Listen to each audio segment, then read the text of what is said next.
तर बघा मित्रांनो, तुमच्या घरात लहान-लहान बाळं असतील आणि त्यांना बोलता येत नसेल किंवा बोलताना स्पष्ट शब्द उच्चार होत नसेल, तर हा व्हिडिओ नक्की शेवटपर्यंत बघा. त्यात आपण अशी माहिती देणार आहोत का एकदम घरगुती उपाय म्हणून आपण या व्हिडिओद्वारेच नाही तर या संपूर्ण चॅनलद्वारे आपण तीच माहिती देणार आहोत. एकदम आपले छोटे-छोटे व्हिडिओ राहणार आहेत. त्याआधी चॅनलवर नवीन असाल तर नक्की सबस्क्राईब करून ठेवा.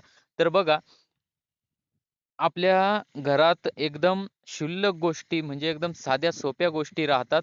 ते आपल्याला माहीत नाही राहत. ते आपण माहिती देण्यासाठी हा चॅनल बनवलाय, की आपल्या घरात किती उपयुक्त वस्तू आहेत, किती उपयुक्त गोष्टी आहेत, किती उपयुक्त पदार्थ आहेत.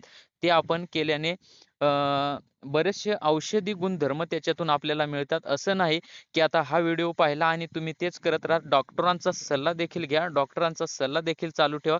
परंतु एक उपाय म्हणून आपण ह्या गोष्टी करू शकतो. तर बघा, गूळ व तूप हे प्रत्येकाच्या घरात राहतच. तर गूळ आणि तूप घ्यायचं आहे. तर काय करायचं आहे ते बघू आपण. थोड्या गुळात तूप मिसळून मुलांना दिल्यास त्यांच्या वाणीचे कार्य सुधारण्यास मदत होऊ शकते.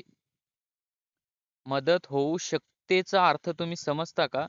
थोड्या गुळात तूप मिसळून मुलांना दिल्याने त्यांच्या वाणीचे कार्य सुधारण्यास मदत होऊ शकते.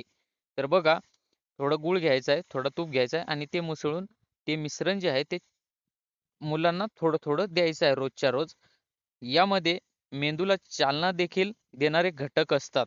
तर बघा, यामध्ये मेंदूला चालना देणारे देखील घटक असतात तुपामध्ये आणि गुळामध्ये. तर हे मिसळून जर आपण थोडं-थोडं मुलांना दिलं, तर बोलण्यासाठी नक्की मदत होते आणि मेंदूला चालना देखील मिळते आणि वाणीचे कार्य म्हणजे त्यांच्या बोलण्याची भाषा जी आहे, बोलण्याची भाषा म्हणजे जे स्पष्ट बोलत नसतात, ते स्पष्ट बोलणं त्यांचं थोडंफार सुधारून जातं या गोष्टीमुळे. तर अशा एकदम क्षुल्लक गोष्टी आपल्या अ, दैनंदिन जीवनामध्ये राहतात, पण ते आपल्याला माहीत राहत नाही. आपल्या घरात सगळ्याच गोष्टी राहतात, परंतु माहीत राहत नाही.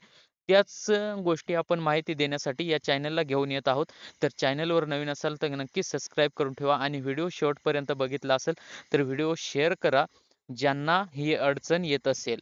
तर बघा, व्हिडिओ शेवटपर्यंत बघितला असेल तर तुमचे मनापासून धन्यवाद.